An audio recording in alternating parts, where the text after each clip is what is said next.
In the dark December rain。 他留在吉南已經很久，漢朝掌舵人每天生意上落極大，也不惜一次要得到他芳心。他想到辦法，就和做生意手法一樣，人家需要什麼，你就給予他好了，就是這麼簡單。劉王想通了就回港工作，1個月後再回來找妙音，手持一封信和一條手帕。妙音看了感動得眼淚直流，又哭又笑。劉王背向他站着，頭也不回。他在等什麼呢？未幾，妙音抹掉眼淚，在房間換了一件性感背心裙，很好看。他羞怯地低頭，美麗動人，任何男人看見亦會心跳加速，請難自制。劉王終回過頭，2個人就吻上關係發生，而且他更是處子之身。2個月後更有了他骨肉，取名劉備。那封信內容不是劉王什麼山盟海誓、海枯石爛，信是妙音爸爸金進親筆寫。他在獄中雖苦，還有9年出獄，但有望等3年後，希望在北太極國主席鐵要成60大壽特赦出獄。你朋友託人冒險潛入北太極，在大錢疏通勞改營獄卒，我的生活已大有改善，希望有天我們可以父女重逢。這封信送件途中萬萬不能給北太極勞力黨成員發現，不然受款者和爸爸會大禍臨頭。送信人必定得到封口酬勞，才敢冒這險。他潛入金進故居，拿了他爸爸常用的手帕作，在偷渡會言邊時，妙音看完感動得身體放軟，主動投進他懷抱。往後劉王經常香港吉林兩邊走，主要業務已交給能幹的侄兒劉王去做。劉王的身份低調，漢朝對外主要是靠劉王，他就退居幕後。由於他曝光率低，所以中國政府未發現他。劉王回到共產祖國，財富必須低調。未開放時的共產國度，顯露財富會飛來橫禍。劉王已盡量裝成普通香港人回鄉探親。劉翔由妙音懷孕後，從弟弟口中知道和理解他跟妙音關係。妙音工作依然，劉備也出世，生活的確比以前開心。他不斷偷偷和爸爸金進通訊，他爸爸雖然最後沒有特赦，但獄中生活已有改善，比外間差不太多。時間飛逝，更離出獄已不遠。1979年，中國第2任國家主席鄧大人作出對外開放的戰略決策，往後中國經濟高速發展。改革後，鞋廠由國營變成民企。那一年，哥哥劉翔病逝，廠長也換了人。近幾年，劉王的漢朝集團已遍及世界，他是最大股東。漢朝掌舵人是劉備不多見的表哥劉華，爸爸現在是香港也是亞洲首富，福布斯排行榜上客。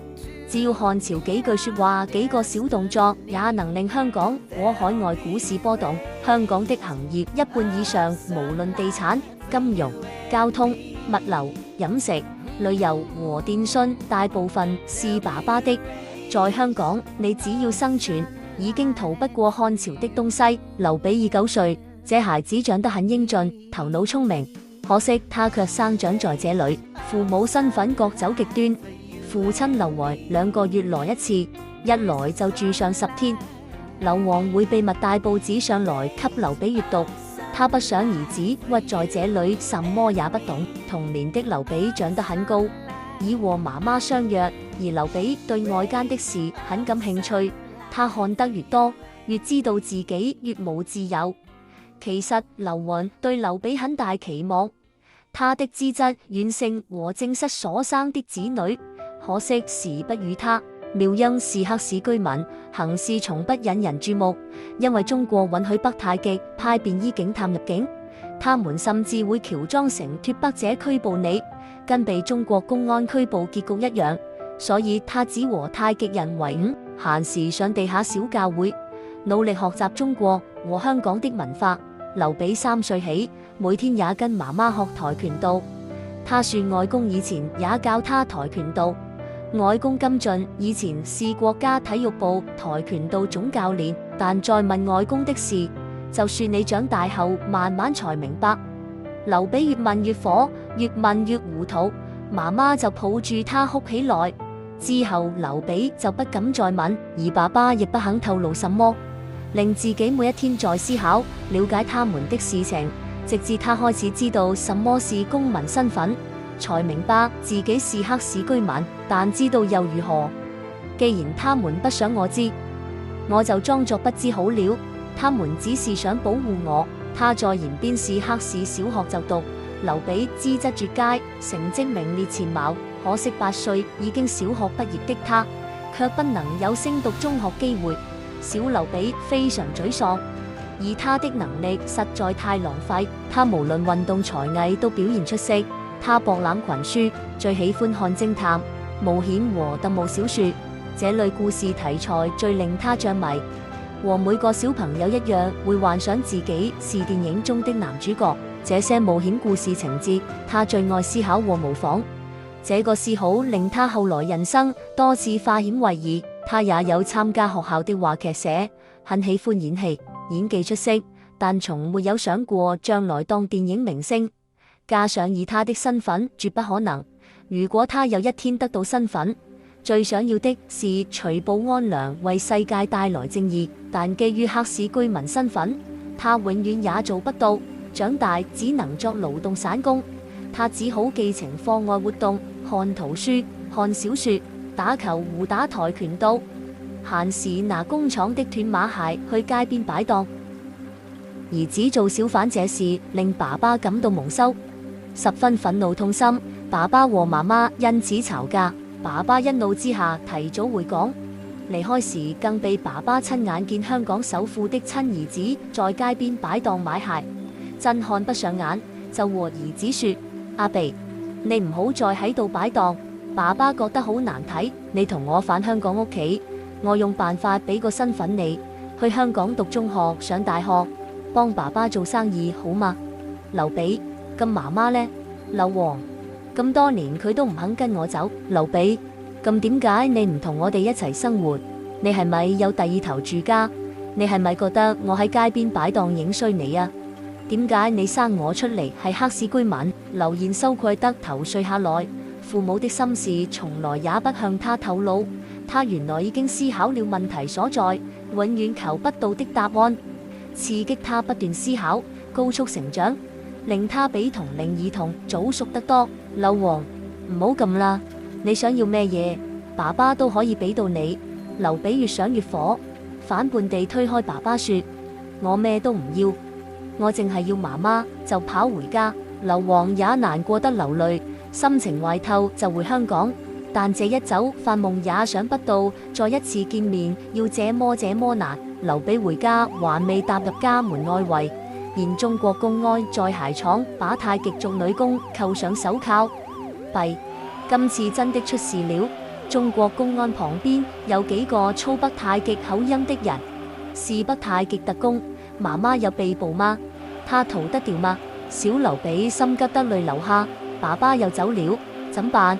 他繼續躲在牆角偷望。79年中國已改革開放，以爸爸的財富買掉整個延邊市也是小意思。只是媽媽喜歡樸素生活，自食其力，除了精神寄託和親近同鄉外，就是多年內報答劉翔夫婦之恩，而且有工作可以保持身份，免被懷疑。大把劉翔死後，工廠已變成外資民企，但出糧總是斷斷續續，老闆最近怪怪的，刻意聘用大量脫北者。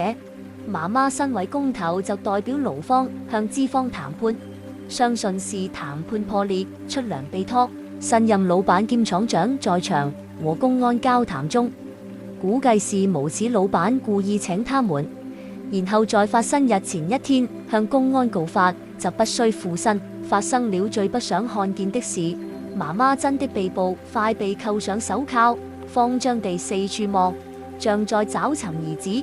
他看見了躲在暗處的兒子，媽媽馬上裝作冷靜，不斷搖頭示意快走。劉備知道媽媽在危難中乃記掛住自己，又怎可離開呢？他下了一個驚人決定，他衝出去用太極語說：媽媽，你去邊？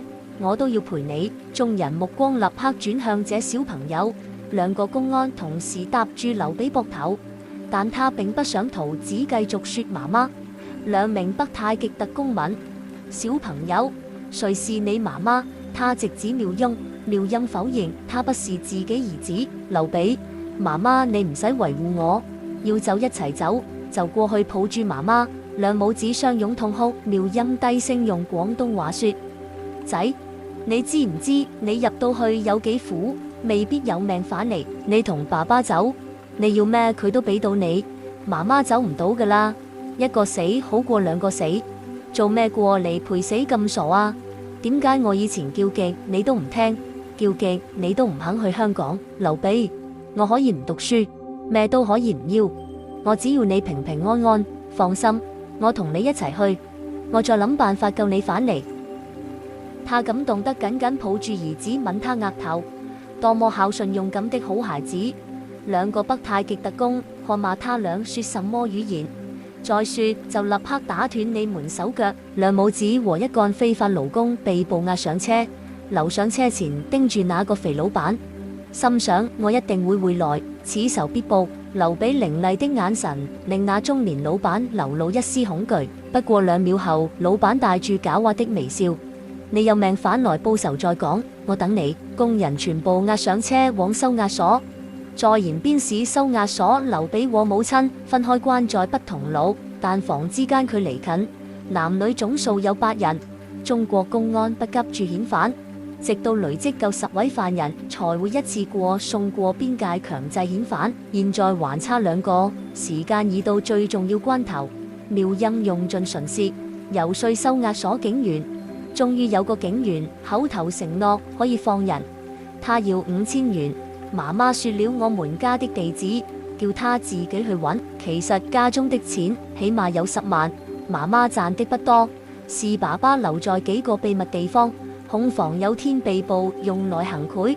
內裏還有爸爸送的珠寶，希望不要全找到。真後悔剛才發脾氣激走爸爸。莫說5000元，以當時的物價，如果爸爸把一切財富掏空，就算將整個吉林省地皮和樓宇全買下，也不是沒可能。正以為有一線生機，2名北太極特工進來對媽媽說：我哋唔使等夠10個人，因為有重犯。他們指住廖雍說，在他家中找到耶穌像和聖經。在北太極的共產主義只有一個神，他就是我們的偉大領袖。鐵要成有其他神的存在，就是對領袖不尊重，影響管治。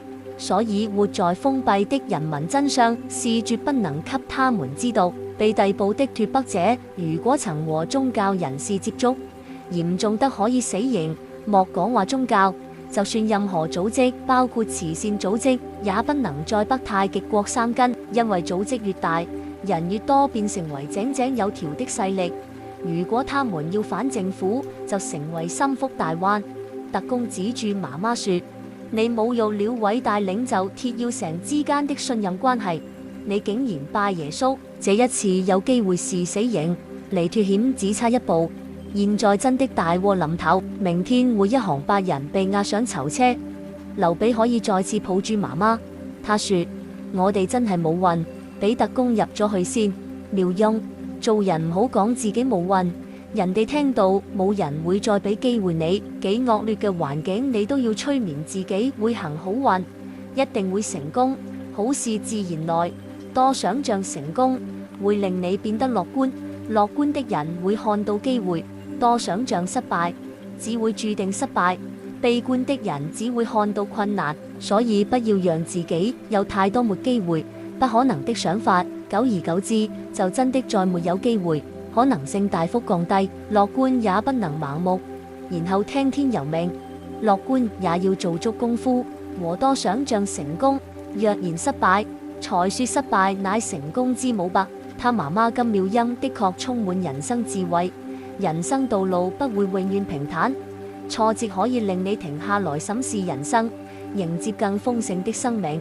捱得過這一關，將來沒有事可以再難到你。重見藍天白雲之日，說不定能夠飛得更高更遠。劉備，係媽媽，兩母子相視而笑。警車把脫北者運去邊境，脫北者下車，公安會在邊境和對方交接。不經不覺，兩人已過了邊境，腳就踏上了這個極權國家北太極國。